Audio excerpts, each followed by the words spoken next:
When people talk about modern culture and the figures who dominate the digital landscape, there's almost no escaping the name Andrew Tate. He's one of those polarizing figures who has managed to create an enormous footprint in such a short period of time. He's loud, confident, brash, and unapologetic. Some see him as a dangerous influence, others as a voice of raw masculine truth in a world that feels increasingly censored. But no matter where you stand, you can't deny that he's a cultural phenomenon, and recently the man made a move that shook both his supporters and his critics. He embraced Islam. Now, from my perspective, when someone like Tate does something that's significant, it demands a deeper look. This isn't just some celebrity trend. It's not like dyeing your hair or taking on a new diet fad. We're talking about one of the world's most outspoken and controversial personalities choosing to step into one of the oldest, most disciplined, and most demanding faiths on the planet. That's not a casual decision. That's something that reshapes how you live, how you think, how you present yourself, and how you connect to meaning. And whether you agree with Tate or despise him, you've got to admit, it's a bold move. I think the first thing to understand is context. Andrew Tate has built his empire on hyper masculinity, on discipline, on that relentless message of self-control, money, women, cars, and power. He's constantly preaching about rejecting weakness, rejecting laziness, rejecting the easy life. And if you step back and look at Islam, it actually aligns with a lot of those core values. Islam isn't just about rituals or tradition, it's about structure, accountability, and discipline. You've got prayer 5 times a day, you've got fasting, you've got strict codes on morality and responsibility. It demands order in a world that often feels chaotic. In many ways, Islam isn't just a religion, it's a system of living. And so when Tate makes this decision, it's not out of nowhere. The pieces line up. He's been openly critical of modern Western values for a long time. He's called out what he sees as moral decay, the obsession with materialism, the lack of respect between men and women, the collapse of family structures. These aren't random complaints. These are issues that Islam directly addresses with crystal clear guidelines. You want to talk about family values. Islam has some of the strongest family structures in the world. You want to talk about discipline. Islam is built on it. You want to talk about resisting temptation, rejecting excess, focusing on higher purpose. That's Islam through and through, but here's the thing that makes it fascinating. Andrew Tate is not just some regular dude making this change in private.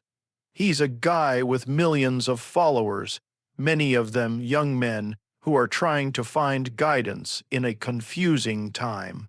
And that's why this moment is so controversial, because if he had just retired from the spotlight, moved into a quiet life, and converted, nobody would really care. But when someone like Tate does it, it sends shockwaves across cultures, across religions, across the internet. Suddenly, you've got people debating the validity of his faith, questioning his motives, analyzing whether it's genuine or strategic. And I get it, we live in a time where authenticity is hard to measure. People question everything. They ask, is Tate doing this because he really believes? Or is he doing it because it adds another layer to his persona? Is it just another way to dominate the headlines? That's a fair question. But here's where I lean. You don't step into Islam lightly. It's not a faith where you can fake it easily. It's not built for convenience. You can't just dabble in it for clout and then casually walk away, because it demands daily action, visible change, and a lifetime of consistency. So if Tate says he's in, I think there's more authenticity there than people might want to admit. But beyond Tate himself, this raises a bigger conversation about the West and the East, about secularism and faith, about masculinity and morality. Look at the young men who follow him, millions of guys who feel lost in modern culture. They're searching for meaning, they're searching for direction, and suddenly their role model embraces one of the most structured, meaning filled religions in the world. That's not just a headline, that's a cultural shift. And whether you love him or hate him, you can't ignore the ripple effect. The world today is hungry for anchors. People are tired of living in a gray zone where nothing is sacred, where everything is relative, where truth feels subjective. Tate stepping into Islam isn't just about him, it's a symbol. It's like a neon sign flashing that says, there's something here worth looking at. There's discipline, there's order, there's strength. And when a culture lacks those things, people will look anywhere they can find them. So when I sit back and think about Andrew Tate becoming Muslim, I don't just see a controversial influencer making headlines.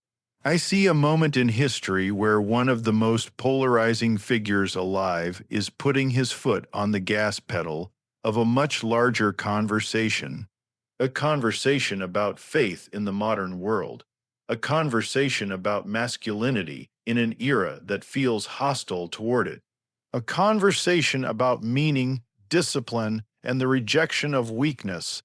And that's where I think the real story begins. Because it's not about Tate alone anymore. It's about the clash between a digital empire built on shock value and a 1,400-year-old religion built on sacred tradition. That tension, that collision, is something we've never really seen before on this scale. When you really zoom out and look at Andrew Tate's conversion, the implications extend far beyond his personal life. It becomes almost like a mirror reflecting the state of modern culture. You've got this world where young men are more lost than ever, higher rates of depression, addiction, disconnection, and confusion about their roles in society. And then, suddenly, here's this guy who represents strength, confidence, discipline, and fearlessness. He turns around and says, "This is the path I choose. This is where I find meaning." That's not just a private decision. That's a signal broadcasted across the entire digital world. And here's where it gets fascinating. Islam, for many people in the West, has been this misunderstood religion. Media often paints it in a negative light, something foreign, something extreme, something incompatible with modern values. But when a figure like Tate embraces it, people are forced to reconsider. Millions of young men who never once thought about Islam are suddenly Googling it, watching lectures, hearing the call to prayer for the first time. It sparks curiosity, and curiosity is powerful because it breaks down stereotypes.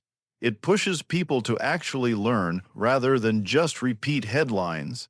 Now, I'm not saying all of Tate's followers are suddenly going to convert. That's not realistic, but what's undeniable is that a door has been opened. People who never cared before are paying attention, and in a world where attention is the most valuable currency, that shift matters. Islam doesn't need a celebrity endorsement to validate it. It's been around for over a millennium. But when someone with Tate's influence makes that decision, it puts the religion back into mainstream conversations. And that's something you can't ignore. But let's address the elephant in the room: authenticity. Because skeptics are always going to ask, is this real? And to be fair, that's not an unreasonable question. Andrew Tate has built his empire partly on controversy, on being unpredictable, on making moves that grab headlines. So it's easy to assume this is just another performance, but here's why I don't think that's the case. Islam isn't a convenient religion. It's not like branding yourself with a new philosophy where you can pick and choose what you like. Islam demands practice. It demands consistency. It demands lifestyle changes that aren't easy, especially for someone like Tate, who has lived in the fast lane of excess. Think about it: praying 5 times a day, giving up alcohol, aligning your life with a strict moral code. That's not surface level stuff, that's transformation. And if he's willing to put himself through that in front of the entire world, that signals commitment. Because the internet doesn't let you fake it for long. If you slip, if you're inconsistent, if you're not serious, people will call you out instantly. So the fact that Tate is even attempting this speaks volumes. Now, let's talk about masculinity, because this is where Tate's conversion gets even more interesting. For years, the conversation around masculinity in the West has been messy. You've got movements trying to redefine what it means to be a man, and others trying to tear the idea down completely. And into that chaos, Tate built his empire on the idea of the strong, unapologetic, disciplined male figure. He gave young men permission to embrace qualities that society often criticized. And whether you agree with him or not, it resonated. Millions of guys felt like someone was finally speaking directly to them. And what's wild is that Islam already had a framework for that. It has this built-in vision of masculinity that balances strength with responsibility, discipline with compassion, authority with accountability. A Muslim man is supposed to be strong, but not reckless. He's supposed to be protective, but not abusive. He's supposed to lead, but with justice. And when Tate makes this shift, he's not just reinforcing his old message, he's grounding it in a system that's been tested for centuries. That's what makes this so much bigger than just one man's decision. It's like the merging of modern digital masculinity with ancient religious structure. And I think that's why this move struck such a nerve. For his critics, it's terrifying. They see a man they already labeled as dangerous now aligning himself with a faith they don't understand, and they panic. But for his supporters, it's validation. It's proof that the values he's been shouting about aren't just his invention, they're tied to something much bigger. And that creates momentum, that creates a ripple effect. But here's the twist. This isn't just about men. Because when someone like Tate embraces Islam, it also sparks a conversation about women, relationships, and family. He's been criticized heavily for his views on women, sometimes fairly, sometimes out of context, and Islam doesn't shy away from defining roles in family and society. It provides clear boundaries, responsibilities, and respect. And suddenly, people who only saw Tate as this one-dimensional character are forced to confront a more complex reality. He's stepping into a faith that demands balance, humility, and accountability, so the question becomes, can he actually live up to it? Can he move beyond the image, the persona, and genuinely embody what the faith demands? That's the real test. Because influence is one thing, leadership is another, and if Tate truly embraces Islam, then his entire life is now measured by a higher standard. That's both empowering and terrifying. Empowering because it gives him a structure and purpose bigger than himself. Terrifying because it leaves no room for excuses. And this is where I think we're heading into the most important part of the conversation. What happens next? Because Tate's conversion isn't just a headline, it's the beginning of a journey that will either strengthen his influence in ways we've never seen before, or expose him if he can't live up to the path he's chosen. And in either case, the cultural impact is massive. When we talk about Andrew Tate's conversion to Islam, what we're really talking about is a crossroads moment, not just for him, but for culture at large. It's rare to see someone so polarizing step into something so deeply rooted, so ancient, and so demanding. And that's why this moment feels bigger than just a headline. It feels like a shift in energy, a signal that people are hungry for something more than just money, cars, and status. They're hungry for meaning, They're hungry for structure. They're hungry for a code that actually makes sense in a chaotic world. Because, let's be honest, modern society has left a lot of people directionless. We've got more technology than ever, more comfort, more entertainment, more access.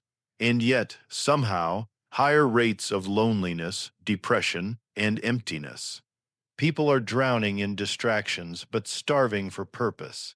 And when a figure like Tate, who represents strength and defiance against the mainstream, turns toward Islam, it's like he's pointing to something ancient and saying, "This is real. This has weight. This isn't just noise." And that's what makes this conversation so important, because Islam isn't just a religion for Sundays or holidays. It's a way of life. It's daily discipline. It's constant accountability. It's waking up before dawn to pray. It's fasting when your body screams for food. It's giving charity even when you want to keep it all. It's remembering God when the world tries to drown you in ego. And when a man like Tate steps into that, the world has to pay attention. Because it's not just about belief, it's about action. Now, here's the challenge, living it out. Because anyone can say words, anyone can make a declaration, but Islam demands transformation. It demands humility, and that's something Tate hasn't always been known for. The man built his brand on arrogance, on being the loudest, the strongest, the one who always wins. But Islam requires submission. Submission not to people, not to governments, not to culture, but to God. And that's the paradox Tate is walking into. Can a man who thrived on ego truly embrace submission? Can someone who conquered the digital world now conquer himself? That's the real test, and it's why this story matters.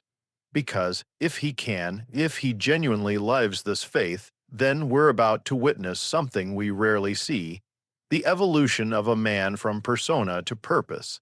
That could inspire millions. That could redirect a whole generation of young men who feel lost, who feel like nobody's giving them answers. Imagine that ripple effect, one man stepping into faith and, through that, guiding countless others to search for deeper meaning in their own lives. But there's also the other side, because if he fails, if it turns out to be inconsistent, if it's just surface level, then it reinforces the skepticism. It gives critics more ammunition, and it risks turning what could have been a transformative moment into just another celebrity stunt. That's the razor's edge Tate is walking on right now. He's either about to solidify himself as a man who chose a path of real depth, or he's about to reveal that even faith was just another headline in his endless cycle of controversy. And here's the thing time will tell. You can't fake Islam for long. The demands are too high, the discipline is too visible, the lifestyle changes are too real. So the truth will show itself, and that's what makes this so compelling. We're not just watching Andrew Tate anymore. We're watching a journey unfold. A battle between ego and submission, between persona and faith, between image and reality. And that's bigger than Tate himself. That's a human struggle. That's the story of all of us in some way, because think about it. Every person, at some point, has to wrestle with meaning, with discipline, with belief, with the question of what guides you when the world feels empty. Tate's decision just puts that wrestling match on a global stage, and whether you agree with him or not, whether you respect him or despise him, you can't deny the significance of the moment. He's shining a spotlight on the hunger for meaning in a generation that desperately needs it. And that's why, in my honest opinion, this might be the most important move he's ever made. Not the cars, not the money, not the online empire, but this choice. Because at the end of the day, all of that fades. The fame, the followers, the controversies, they don't last. What lasts is what you build inside. What lasts is faith, purpose, legacy. And maybe, just maybe, that's what Tate finally figured out. So when I sit here and reflect on Andrew Tate becoming Muslim, I don't just see a man converting. I see a moment where culture, masculinity, and faith collided. I see a story that's bigger than one person, bigger than social media, bigger than the noise of modern life. I see a reminder that deep down we're all searching for something greater than ourselves. And maybe Tate just found his